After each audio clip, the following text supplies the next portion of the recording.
The WCB Podcast, your source for all things Chicago Blackhawks and everything hockey. With your host, let's do it, Jarom, Tanner, and Nolly. All right, it's another edition of the WCB Podcast, part of the Hockey Podcast Network, presented by DraftKings. It's Jarom, it's Tanner. What's up, bud? Oh, feeling good. You know, it was a pretty decent week. Winning hockey for the Hawks. Hey, Oh. 2 in a row. 2 in a row. Finally, we're able to put multiple good games together. Oh, baby. I wouldn't say that, but A win's a win. Hey, yeah, two dubs in a row. 2 dubs in a row. The first time they did this all season. We'll get into those here in a second. It's part of the 12 Days of Christmas song, right? 2 dubs in a row. Yeah. 2 Blackhawks wins. Oh, Mrazek shutout. Right? Now I feel like you have to commit and do it. No, I completely already messed it up. Like that's not even that's not how the song goes. Oh man, so the Hawks played 4 games this past week. 3 at home, 1 on the road. Or no, all 4 were at home, weren't they? Yeah, all 4. All 4 were at home. Hanging out, sitting and chilling. So yeah, let's just get right into it. First up was the Nashville Predators. The Hawks dropped their first meeting of the season in Nashville. This was in the heart of the whole Corey Perry allegedly incident going on. This is right before it, right? Yeah, right before it all went down and all that. So Hawks come out to this one, and hey, right off the bat, they get on the board. Nick Foligno, let's go. Seth Jones. Hey, this goal was pretty nasty. Like the short side tuck being so close to the net too. I was like, oh my god, who was that? It was Nick Foligno, and I was like, he still got it. It's one of those things that I'm telling you, man. Like Bedard, like being able to score goals in like all these different creative ways. I think guys are starting to like just give it a shot too. He is just like finding like the fountain of youth, I think, playing with Bedard. Oh yeah. Like I think it's really like making him excited to be a part of something again. Where was it? The quote about him hanging out with Bedard because he's not able to join the guys on the road, like at the bar. Yeah, here it is. Staying in and having some dinner. Did they take it down? Oh. You can't make him grow up so fast. I think this league already does that. It's understanding that it's understanding all right. This kid can't do stuff, so there's a sacrifice you make as a teammate, right? All right, I'm gonna stay behind and enjoy a nice dinner with him and not go out after. Like, yeah. Dude, give him the C until Bedard's ready to take it. Yeah, right. Like he'd be a decent cushion, dude, between like 2 like long serving like captains, right? Does he resign? I would love it if he does, but I mean, he is 36 and hasn't won a cup and probably wants to do that. Hey, he can just keep signing league min and just run the clock out and then play like 4th line minutes to get his cup when Bedard wins it in 3 years. Yeah, right. Sign him to a 3-year deal till he's like 30, till he's like 40 years old. You're like, hey, we like need a vibe guy. You need a vibe guy, and he is definitely a vibe guy for sure. Oh yeah, the leadership vibes. 100%. But yeah, he would not be done. We'll get to that a little bit later. Predators score 2 goals, go up 2-1. Second period was fucking wild. Predators started off with 2 goals. Then Jason Dickinson scores again. Yeah, he's having a good year. Guy is on fire right now with an assist from Foligno and Vlasic. So Foligno got 2 points for him so far.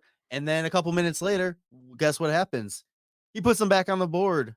Back in the lead, 3-2, second of the game, 3 points. How are you? I just want to point out the fact that like every Jason Dickinson goal is all just short side.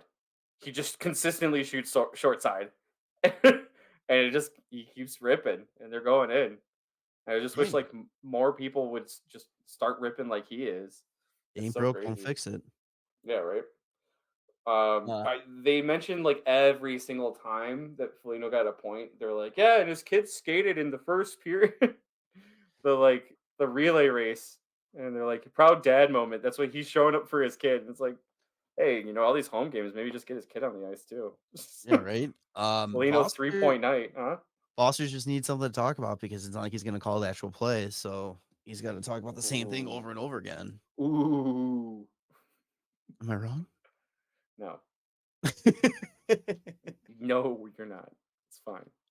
Nashville's able to tie it up on the power play about halfway through the third. Nothing doing in overtime. This was an overtime that I was watching, and I'm like, yeah, they need to come up with something to fix this because 3-on-3 overtime is awesome. Yeah. But the amount of backtracking out of the zone, Oh, yeah, like regrouping, a regroup. like, it just like, you can't do that. Like, something's gotta I mean, something's gotta change with that. you can You do that, can you and they can, but I'm do. saying, like, yeah, they shouldn't. They shouldn't be allowed to do that. Like, there needs to be something enforced to force them to actually, go to the net, drive the net, Yeah, little urgency. no This one backcourt violations. right. This goes to a shootout. Bedard gets his first shootout goal of his career, much better than That's his a beauty. preseason attempt. Yeah, very, very much better. Stayed on his feet, put a puck in. It was Then gorgeous because I was watching it with my wife, and I go, "Oh, that's so awesome!" It's like too bad nobody else is gonna help out with this. right? And So, then yeah, we'll get to that in a second, though. yeah, Nashville goes Soderblom. on, scores all 3 goals on I was gonna Soderblom. say Soderblom goes a perfect 3 for 3 goals against. I mean, god damn, I Yeah. think Post said it back best. We're just finally over the Robin Lehner shootout, trauma, and Hmm. then here comes Soderblom to play the role. What I wanted to ask you, and I meant to text everybody and ask them, was it weird that they went with Tyler Johnson second? Instead of who? Khrushchev, Dickinson? Um, I don't think so. I think Tyler Johnson probably has some probably better hands on the team. Maybe you never know. Like they do like the shootout in practice like all the Yeah. time probably, and he probably is consistently scoring there. I But just he's didn't know. probably maybe he's just going against Soderblom though. So fucking who knows? That's true. Yeah. I don't know. It felt like Tyler Johnson was a weird pick. That's all. I just thought there's an Yeah, I like that's not my you got a couple initial hot first thought, hands. right? My initial first thought would have been like, yeah, Kurashev. Uh, did they have Bavilier for this game? I think so. Maybe even him. Yeah, he played. Yeah, this was his first game on home ice. Yeah, since his The visa still visa off issue. from Carol. Yeah. Yeah, But yeah, yeah. I don't know. I thought that was I just probably strange. maybe I probably would have gone him or yeah, Reichel, Kurashev. Yeah, I don't know about those three. Reichel. Why not? He doesn't have it. You think he's just not doesn't got it? He doesn't have it right now. I think he's in his own mental warp right now. Get And a sports therapist like Nate McKinnon. I think a trip back to Rockford might help him Yeah, it's possible. find the confidence a little bit, get things going. I just Damn, think he's a negative 18 this year too. That's- he only Woof. played 12 minutes in this one. Yeah, he's been playing fourth line. I mean, honestly, like I don't think they've been looking bad too. Like the lines were kind of clicking. I thought it was really funny though that Jason Dickinson, Josh Anderson, and Nick Foligno line was was really doing well. Yeah, Uh, it's so crazy to me that our top line is that those 3. Like who would have thought that coming into the year that Jason Dickinson was going to be our elite goal scorer right now. yeah, right. I don't know. I don't But care. It's fine with me. yeah, it's fine. It's tough Great when value. like the second line is basically a third line. The third line's a stellar third line. The fourth line is a fourth line, and the first line is getting the toughest matchups. Oh yeah, there's no shot. The second Bedard touches the ice, Kurashev is just Yeah. like you're like, okay, who are we gonna go up against now? Like tomorrow's game or tonight's game when after this is posted is gonna be very interesting to see the line match, especially with Edmonton having last change. But we'll get into that. Besides the shoot, I thought Soderbaum played all right this one. Yes, 20, it was okay. 27 for 30 for a 90 save percentage. I don't know. I was really like big on him, and then I'm just like more and more I hear about like the prospects in the system. I'm just more like falling out of love with this kid. He's got plenty of time. Like, how old is he? He's only like 23 or something. 24. Soderblom? Yeah, he's 24. Oh, I thought he was like 26. Nope, 24. So he's got plenty of time to still kind of mature Figure it into out. that kind of like role, like really mold into it. And I think this is just going to be one of those years where he'll be better next year, and then the year after that he'll be even better. And hopefully the team will be getting better too. Hopefully. Yeah. You got anything else about Nashville? Nah, it would No. have been nice to get the win. Got a point. That's fine. I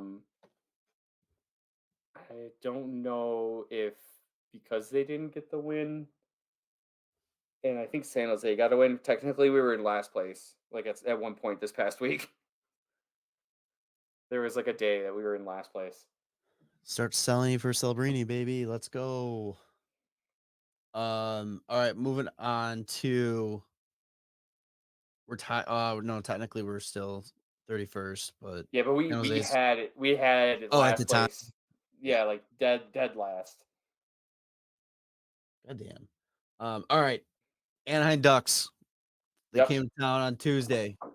The whole build up of Leo Carlson versus Connor Bedard. The hype video for that was so good. I didn't watch it. Fuck. Oh, it was so good. See if you can still find it.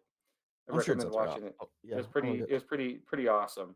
It like goes back to like first overall pick, second overall pick, like in what, like Joe Thornton and like Patty Marlowe, and like I had the highlights from them, and then like Ovechkin and then Malkin, like highlights of them going against each other. Just like it was a lot of head to head of what the first and second overall picks in some major draft years were doing. Mhm. And it's just kind of like, is this going to be another one of those kinds of drafts where these guys are just going to be going head to head every time? And it's going to be fireworks.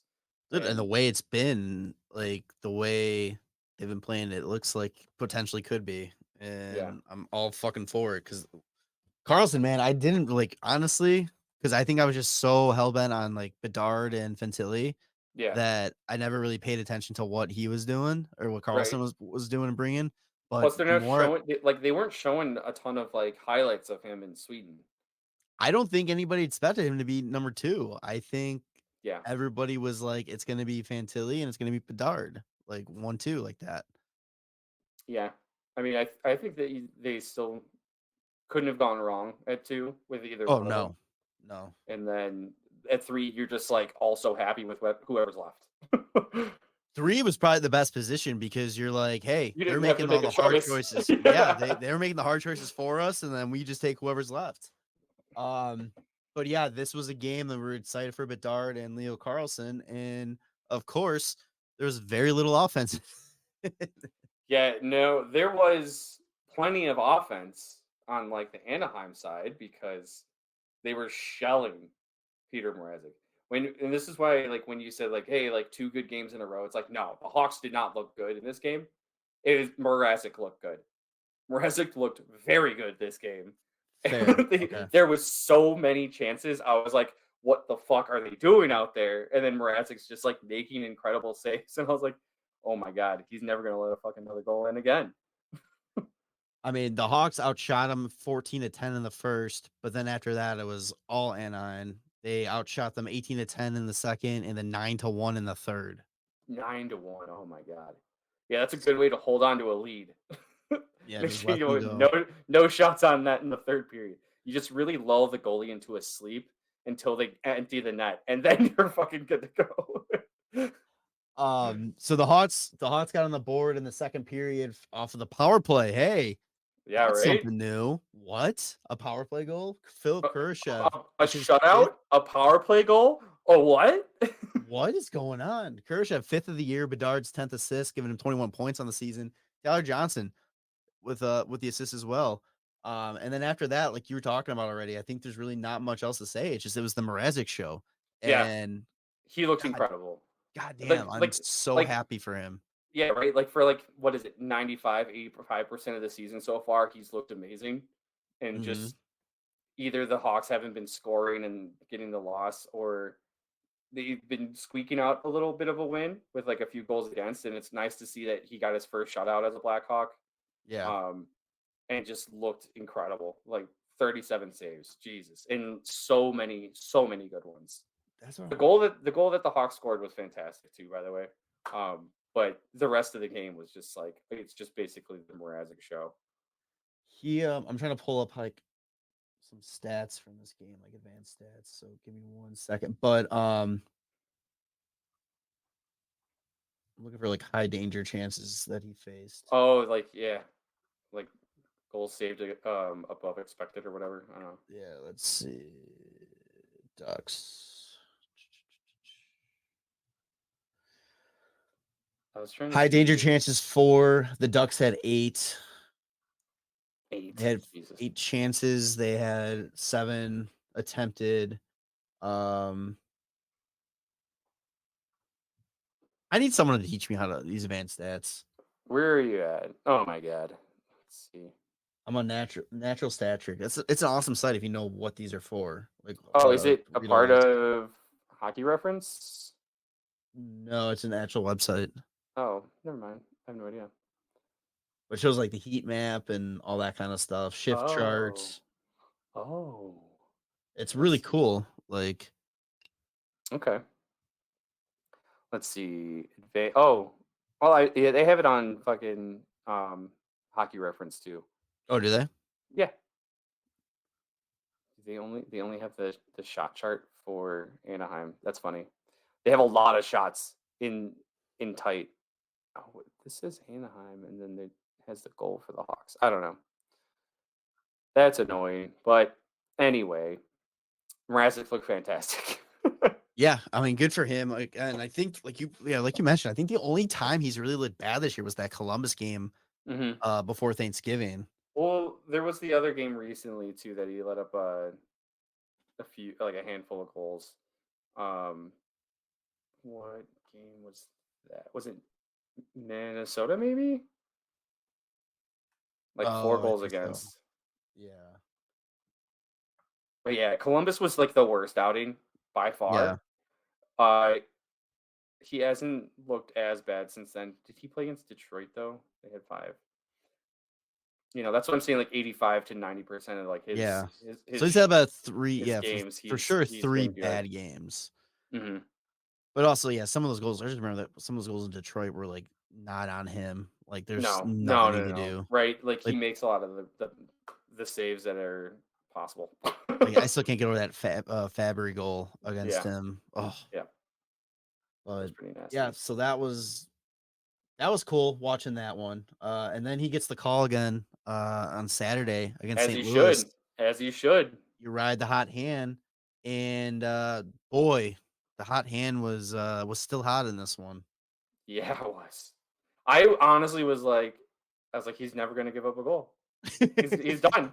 He's ascended to elite goaltender status and is refusing to give up a goal because there was so many chances, and I was like, this is incredible how he's just not gonna. He's relentless. It was just like insane to me. Again, the Hawks playing the same strategy as they did against the Ducks. They outshot the Blues in the first 14-9. Then the Blues outshot them 14-8 in the second, and then the third they outshot them 16-2. Yeah, that's a great way to hold the lead again. The Blues won. The only goal from the Blues came like late in the third too, didn't it? Yeah, it did. Yeah. It was with like 3.5 minutes left from Sundqvist. So that must have been shot, I don't know, 35. Yeah, something like that. A lot of firsts in this game too for the Hawks. Yeah. They were when the first goal had gone in, they originally thought it was Zaitsev, and then Vlasic scored like really shortly after that. They're like, "Hey, we've gone so long without the defense scoring a goal, and now we got two." And then after the first period, they reviewed and saw that Anthony Bavillier actually got the tip on the puck for that first goal. So he scored his first as a Blackhawk, which it's always funny to me when it's like when you can, as a player, if you look back and be like, yeah, my first goal just kind of touched me. And was given to me about 20 minutes after the fact. Right. Hit me right on the inside of my elbow crease. And yeah, it was all she wrote. And as you mentioned, Vlasic got his first goal of the season. Yeah. It was it just shot on net. It seemed like the defense were really bringing it. One of the things I forgot to mention already too was I don't know if you noticed, but it seemed like anytime that Crevier was out there is pretty often with Vlasic, Mhm. and that is a giant D pairing. Well, Vlasic had a funny comment about that too, where he's like, he goes, "Yeah, we're both pretty tall out there, so like we're realistically only a stick length away from each other the entire time." Yeah. Oh yeah. That's not a joke. The only uh like one I think I mentioned before that's similar would be Tyler Myers and Nikita Zadorov in Yeah. Vancouver now. They're 6'8" and 6'6" too. So like when we play Vancouver, if they're ever all out on the ice together at the same time, it's gonna look like four guys babysitting three small guys on each team. it's it was just insane. But like Crevier looked fantastic with Vlasic, and it's impressive for a seventh rounder to make it into the league as quickly as he did because he was drafted in 2020. Well, what's even crazier about his story too is he originally wasn't drafted his first year of eligibility, was Mhm. drafted 7th round his second year of eligibility, and like you said, jumped up to the At NHL, 19, yeah. yeah, within 3 years. That's a feel good story that you just love to hear, and it's just awesome That's just that a determination, right? So yeah, like it's fantastic. And like I said, he's looked good. He's a +2 in 4 games. He's got the one assist on that Vlasic goal. as first career They point. Yep, and they seem to like work really well together. I just think if they can steadily get better and then just increase their mass, because I mean they're still kind of young, so a little bit slim for being as tall as they are. They will be Yeah. like the scariest tandem of defensemen to go against. And what's really cool about this, I mean, what you get you like fans excited is seeing all these young defensemen coming up and just all the options that are going to be in the system and potentially could be a part of this team going forward. Like Yeah, we know everybody talks about Korchinski, Vlasic, and all that, but it's like you got to fill out the rest of the decor with guys. And now, like this is just another player getting added into a big group of good defensive prospects that this team has. right. It's another option that they'll have, and the good thing is that he's actually right-handed too, because a lot of their Which current options are all on the left side. So it's nice to have one on the right side too. It's fun, man. The During the rest of this game, like at least the first two periods, because right, because we talked about how badly they got outshot in the third period. The yeah. Hawks, as a team, night and day from this game in Anaheim. They looked so fucking good. I would like thought they were gonna run up the score today during that game. I wish. Yeah, they had a ton of chances, and I times when I was like, oh, they're about to put it in right here, and then just missed wide, and I was like, oh fuck, baby, like they're feeling it. I was feeling it. I'm like, it's gonna be 7-0 at the end of this game, And and they just Binnington like, was in net. yeah, exactly. I was just like, this is what I want. I don't care if the Hawks win every game or if they like just miss the playoffs, make the playoffs. I know they're not going to do well, but Yeah. if they can just shit on Binnington every time they face him, that would be fantastic, Let's go. right? Yeah, Mrazek. So real quick, we'll wrap this game up. But Mrazek, again, just played absolutely out of his mind. You brought this stat up earlier in the group chat. 75 of 76 or 75 saves on 76 shots over 2 games. Yeah, pretty nasty, Unreal. pretty nasty Unreal. on the 31st place team. So like Either either not an easy thing to do. no, there's zero reason why he should be having the success that he has with what's in I front of him. I was just like, ooh, Peter Mrazek Appreciation Week. I love it. He's so good. He's just playing so well, man. And everybody that was always talking shit about him.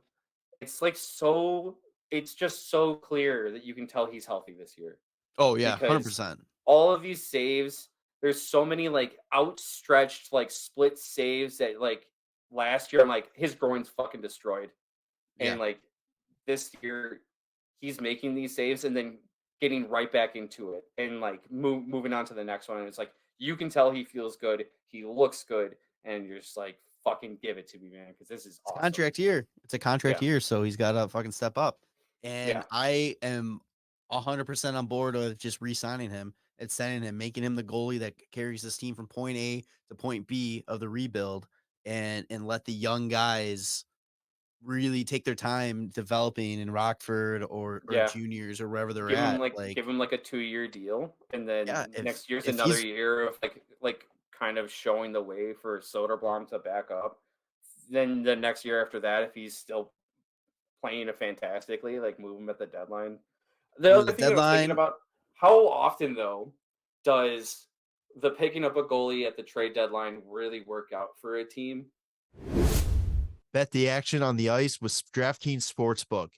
You know, DraftKings makes it super easy to bet on NHL action. Just looking at games tonight, you have the Vancouver Canucks, who are just on an absolute tear this season that nobody really saw coming. They are money line favorites at minus 162. You have the Edmonton Oilers, who are looking to get their season back on track, minus 185. And then you even got the Carolina Hurricanes, who are just big time favorites with minus 258. Those are just some of the odds that DraftKings offers you each and every night. Make sure you download the app now and use code THPN. New customers get $150 instantly in bonus bets for betting just $5 on hockey. That's code THPN only on DraftKings Sportsbook, an official sports betting partner of the NHL. The crown is yours. Bonus bet expire 168 hours after issuance. Gambling problem? Call 1-800-GAMBLER or visit www.1800gambler.net. In New York, call 877-8-HOPE-NY or text HOPE-NY 467-369. Connecticut, help is available for problem gambling. Call 888-789-7777 or visit ccpg.org.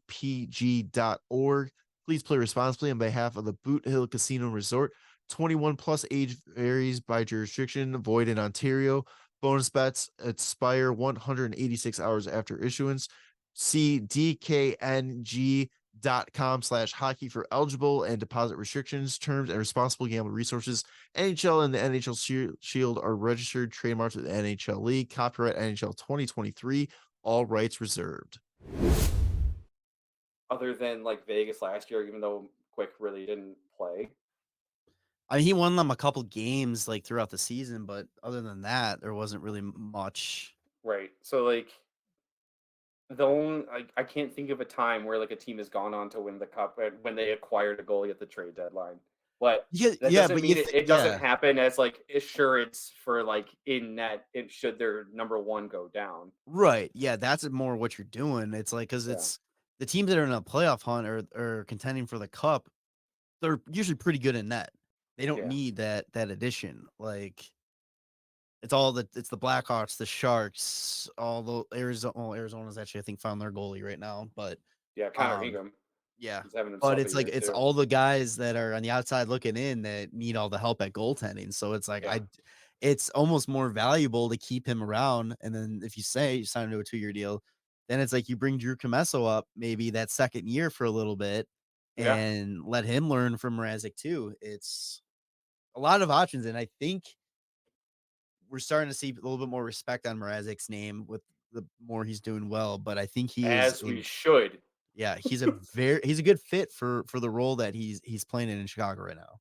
Isn't it funny? Like I feel like Toronto like doesn't hold on to pieces long enough for them to actually come to fruition.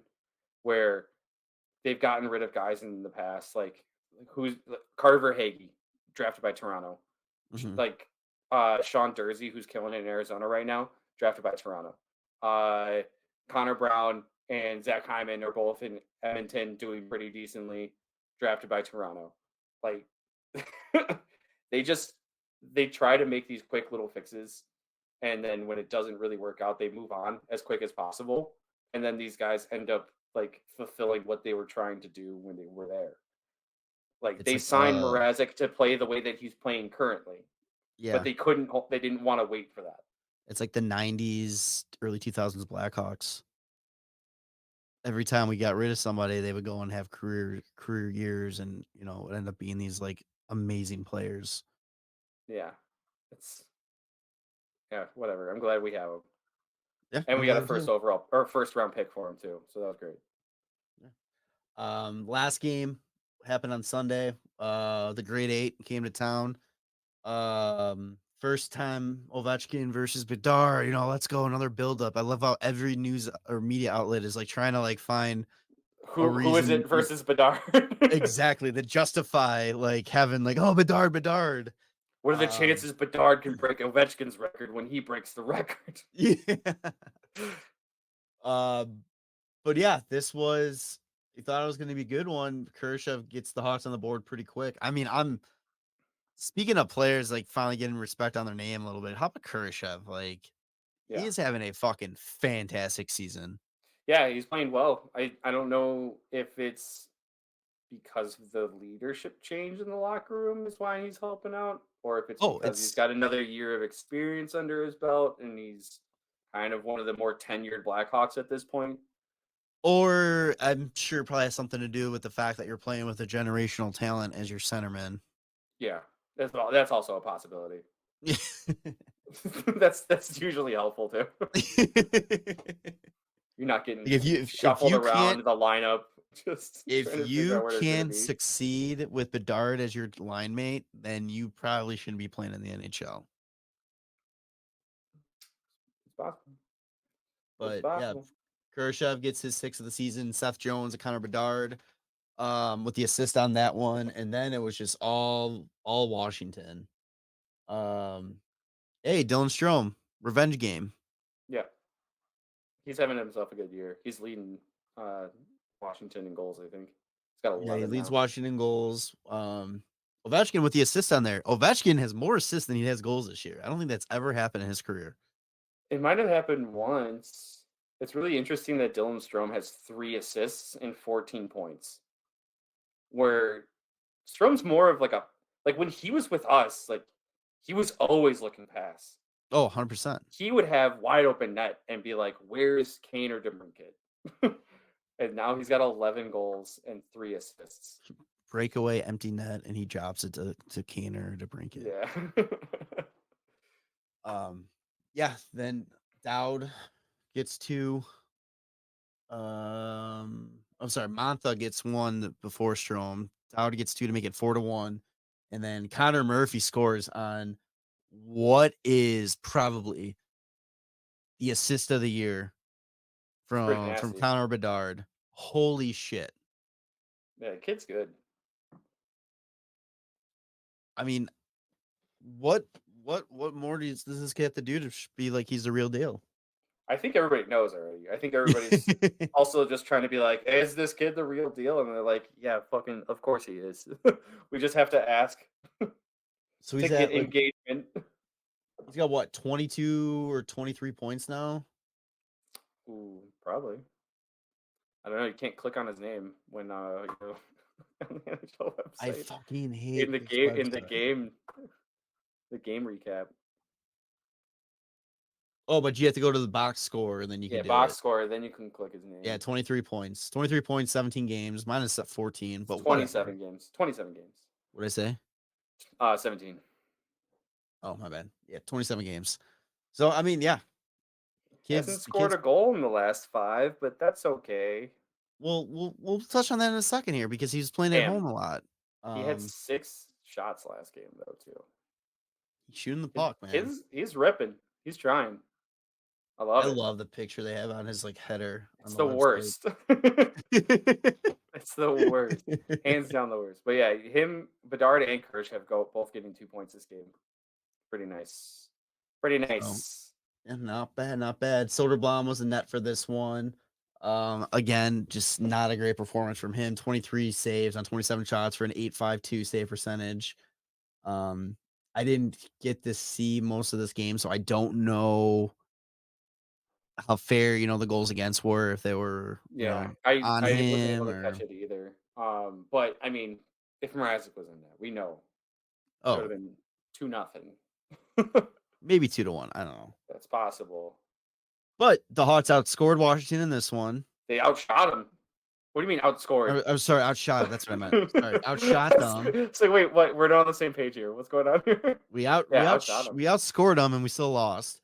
Yeah, We right. outshot them by 7, and then they absolutely kicked their ass in the faceoff dot. Which, how bad is Washington centers if the Hawks are winning 60%? I don't know. I thought Dylan Strome was supposed to be pretty good at faceoffs. Who else are their faceoff men?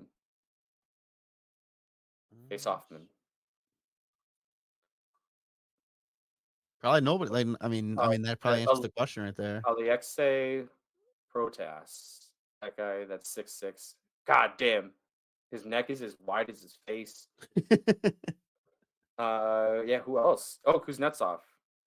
He had a 36% faceoff percentage. What was Bedard's faceoff percentage? 75%. Okay, Kid's feeling it. Kid's been listening to Yanni. he's been listening to Yannick, man. But the Hawks had 13 giveaways though. But then they also had 14 takeaways. So give some, take some. That's what they say. Hey, you won by 1 there, so you did better by 1. So that's all that matters. Should have had more goals. Yeah. So the Hawks finished this week 2-1-1. One thing we didn't talk about before the St. Louis game was Kevin Korchinski was put on the non-roster list. Yeah. People were freaking out, and I was like, God damn it! Here comes more stupid rumors. Corey Perry and his mom. Just kidding. Don't spread that. It's just a joke. But it turns out it's just a family. He's just dealing with a family matter. So hopefully everything is good and nothing's too serious, and he'll be able to get back out there sooner than later.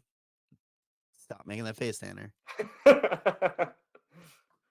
Yeah, family matter. Family matter.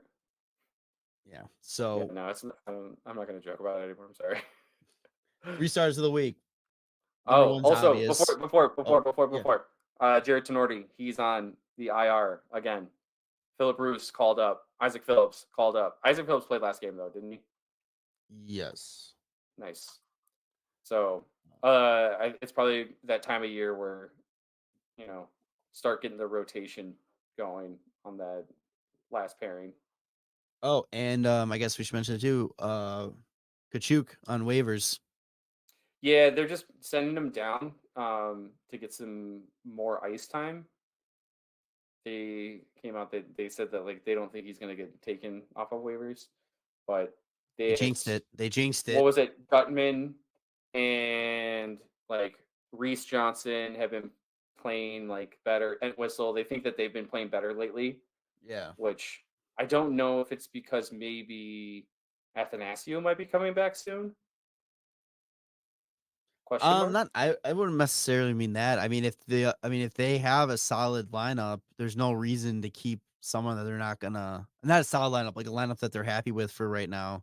Yeah. I mean, if it's getting more minutes in for Kachuk, I mean, that's the right move. That might be what it is. I honestly I didn't think he was playing bad, but no, I thought he was fine. I think that they're just Joey Anderson's also just been stellar on that third line too. So it's hard to argue that, right? He came in and he's like, "Yeah, I'm not going back. Like, you guys are gonna have to send me back." Donato was hurt last game, wasn't he? He was out last game, but he's not listed on IR. I'm trying to see if I can find any updates on FSC real quick. Yeah, I don't know when he's supposed to be back. I don't know when Blackwell's supposed to be back.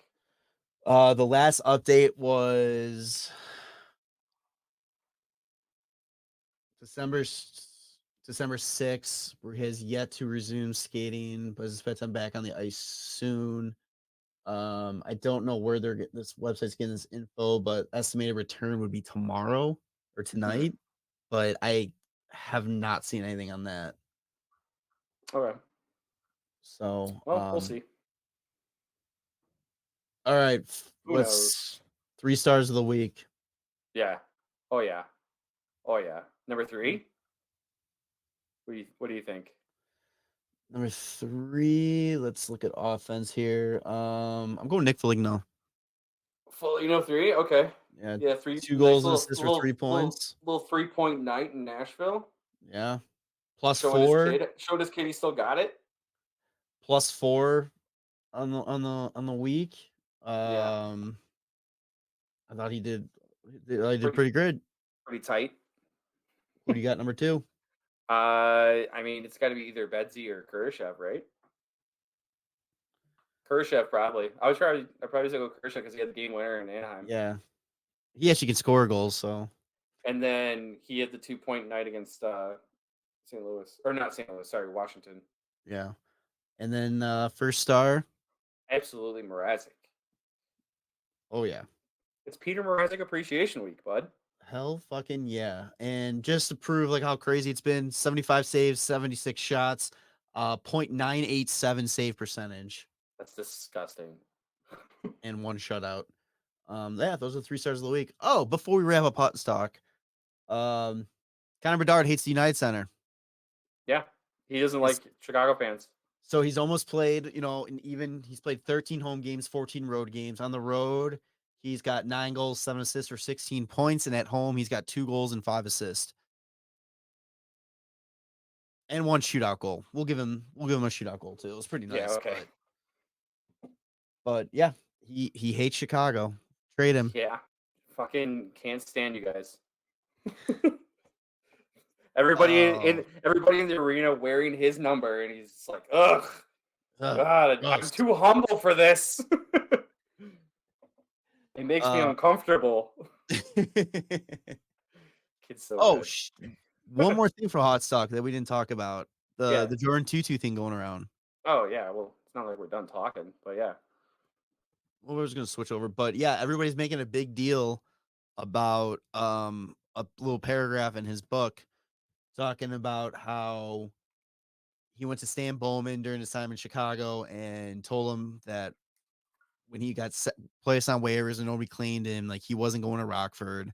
He said his wife was pregnant. He didn't want to be traveling back and forth with his wife and newborn daughter, and asked him just a place on my LTIR. And Stan Bowman said, yeah, go get an MRI on your shoulder and we'll use it as our out. Yeah. Doesn't hear back from the team for the rest of the season. Okay. Everybody's freaking out about this, acting like the Hawks did something. Yeah. Cool. Every team does this. Yeah, I don't see anything. It's just because it was written in a book and somebody said it where people can see it. And then because it's the Hawks. And everybody's like, oh, it's always the one team involved in every. It's like, okay, well, what did they do wrong? Because I don't know if you guys remember, there's a thing in Toronto literally called Robida Island. Yeah. like they make a joke out of the LTIR situation that they continually have. And then, I mean, what the fuck's the deal? Arizona acquires contracts to like meet the fucking cap for LTIR. And like, you got Jordan Tutu probably had a fucking hurt shoulder. He did. Like, he said he playing, did. Yeah. He had a hurt shoulder. He didn't want to go play in Rockford. And then he's like, just put me on LTIR. And they're like, okay, like, that's fine. Like, cool. So I don't fucking know what the problem is. Yeah, he said he was doing him a favor by signing him with them because the Hawks needed to bring in a veteran. And now it was time for him to call in a favor of his own. And I don't see anything wrong with it.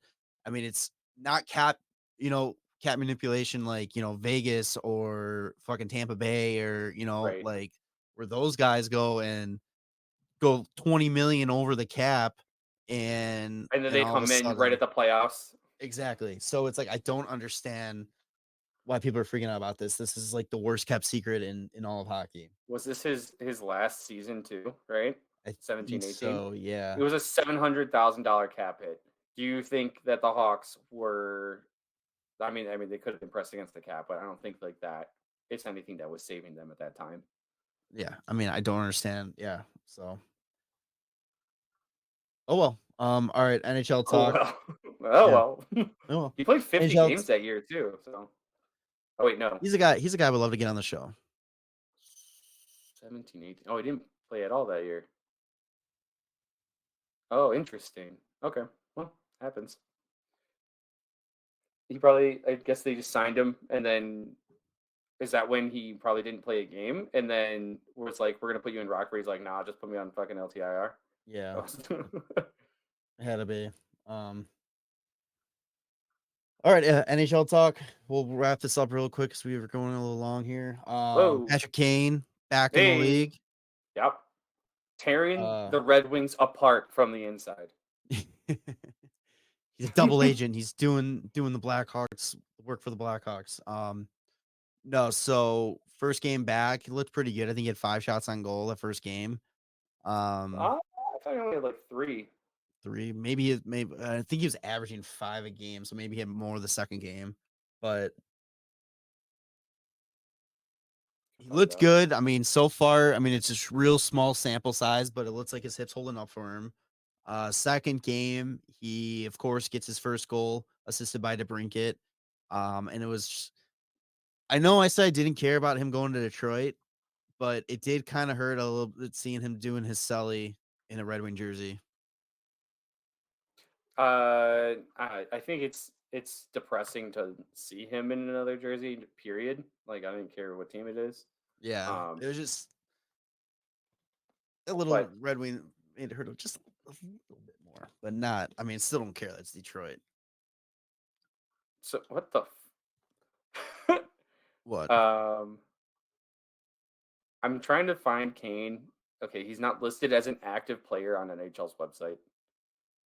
NHL website sucks. I was like, so much. I typed his name in, and then there's a checkbox for like active players only, and he doesn't come up. And then yeah, he had 7 shots against Ottawa where he scored the goal, and then 3 against San Jose. So yeah, that's how we averaged it out. Averaged it, okay. Yeah, but yeah, he's ripping. He was playing almost 20 minutes against Ottawa too. Power play goal, man, looks good. Kid looks good, looks fresh. I'm hoping he can keep it up, just because I'd hate to see him go down due to that kind of hip injury. Yeah, like having that surgery like other players have. I want one player from the Cup era to be able to go out on their own terms and play a full career. Yeah, just one. Like hang them up when they want to. That's what it is. Yeah, like come on, like give us somebody. Yeah, who knows? I mean, Taves still might just come back next year. That would be insane. It would be insane. I mean, don't get me wrong, I would love to see it. I don't, man, it's so crazy to me that he thinks he can take a year off. He already did. I know, like, and then do it again. Like, yeah. But the other question I got written down for NHL talk, and we'll wrap it up. What's going on with the players in the NHL? Like, they're playing hockey. No fucking respect for anybody anymore, man. Yeah, bringing the goons back. I mean, you saw bring in the goons. Scary moment with Larkin against Ottawa. But here's the thing with the way that play transpired. I don't think there was any malicious intent behind the way that he went down. Right? It's the second. Yeah, you got to see the second angle. That first angle from the one side made it look a lot worse, and like there was a target there. Yeah, even Matthew Joseph, who like people are targeting, saying that it was like completely his fault. It's just everything happened so fast with the Larkin play. He was like, I was just trying to box him out. The puck was loose and it was chaotic. Wasn't trying to hurt anyone. I think it's pretty obvious that he wasn't trying to hurt anybody. Yeah. But when you continue the play and the whistle blows and Perron looks at the nearest guy that he can fucking do anything to and completely cross-checks Artem Zub in the side of the head. And it's just like, all right, you're a fucking scumbag, dude. He has an in-person hearing I don't know if that's never a good thing. yeah, that means at least 5 game suspension is on the table. Yeah, it should be probably more. I would hope it would be more because that clearly not a hockey play. So much intent to injure, like it's fucking malicious as hell. And like He's a that's the shit you scumbag. don't want. Yeah, he's a piece of shit. I never liked him. Yeah. Well, mainly because he was in St. Louis like Yeah. half the time. But then you signed have that. contracts Then you have on Sunday in the Columbus Philadelphia game. yeah. Nick Cousins boarding Goodbranson, and Goodbranson going after him, and then like later in the game, Goodbranson goes and just fucking decks Cousins, and just Cousins goes down, and Goodbranson just throwing punches to him to the back of his head as he's on the ground fucking turtling. Then it's like you have Ryan Strome sticking his leg out the other night too for a really bad knee to knee. It's just I don't know what's going on. Like the amount of boardings going on, like cheap shots, dirty plays. It's insane. Yeah. It's not clean and very surprised. I guess not too surprised because in the Strome thing, like Shifley stepped up. I'm literally watching the highlight right now. The good Branson one was because Cousins took him by the numbers and then didn't get to do anything about it, and he was pissed. But then he jumped him, right? And he just kind of like that guy's a terrifying guy to piss off. He's huge. Oh god, yeah, he's a monster. Like if you're Nick Cousins, like why? Why would you have done that in the first place? Because I don't understand. Like I think you were mentioning, it's just like you see the numbers. There's so many times that these guys are like. Recently, there was a guy that Eric Rodriguez just got suspended for doing that, like hitting somebody in the numbers behind the net. Evander Kane somehow, or he didn't get suspended, but a 5-minute major maybe. And Evander Kane did it too, but like somehow didn't have a penalty against Jonas Brodin. And it's just like guys are lining guys up by the numbers. And then I don't know. I feel like this is that cyclical part of hockey where it becomes like really skilled and you're trying to like phase out a lot of this kind of fighting stuff. Yeah. Then guys start to take advantage that are skilled and larger, but like taking runs at guys. And then you start to bring in these like guys to take care of that again. So like eventually I think like you'll start to see the fighter kind of type of guys come out again because you're going to start fucking taking runs at guys. You're going to have to start answering the bell or they're going to take your fucking head off too. Speaking of which, Perron suspended 6 games. Oh, hey, look at that. So we talked long enough to get that in before we stopped and it came right out. yeah, so yeah, I don't know, man. The league's players have got to start going back to the code and taking care of this shit. But all right, that does it for me. You got anything else? The week ahead, huh? Oh, yeah, for Edmonton. The Hawks. Edmonton. Yeah, we didn't really bring that up. Like, no, the yeah, Hawks have Edmonton Edmonton Oilers coming up. The battle of the Connors. Yeah, right. I can't wait to see how much they pump that up. It's the past versus the future. It's like McDavid's only like 26. 27 years old, something like that. Washed up Connor McDavid versus the new and fresh Connor Bedard. The Hawks will have 2 days off at the end of the week for the first time in like 3 weeks. Yeah, thank God. Give us all a little bit of a break. Yeah, right. Yeah, so that's episode. Yeah, so they got Seattle, Oilers, Thursday. Seattle, and then Vancouver on Sunday. Hey, that's gonna be that big defensive matchup. There you go. Oh my God! If Crevier is still with the team and we get Vlasic, Crevier, Zadorov, and Myers on the ice, they're gonna just form some sort of weird square where they all just reach out to each other, like they're performing a séance. They're touching sticks on the face-off. Yeah, everybody just comes out and skates underneath their like they're touching twigs, like some sort of ceremony's happening. Fucking weird. Oh shit! All right, episode 255. What do you want to call it? Petr Mrazek appreciation. All right.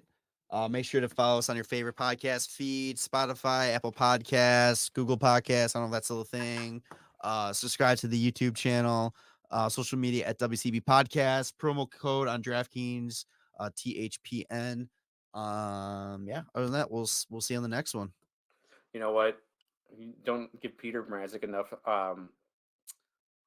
praise for the fact that he just fucking hates vowels. Oh yeah, no E. His first name only has one vowel, and then there's no vowel in between M and R in his last name. He's like, fuck those things. All right, that's it. Love you, boys. All right, bye. See you on the next one. Thanks for listening to the WCB podcast. Be sure to subscribe wherever you heard this podcast. To connect with Jarom and Tanner, check out the boys at WCB Podcast on all social media. We'll see you next time.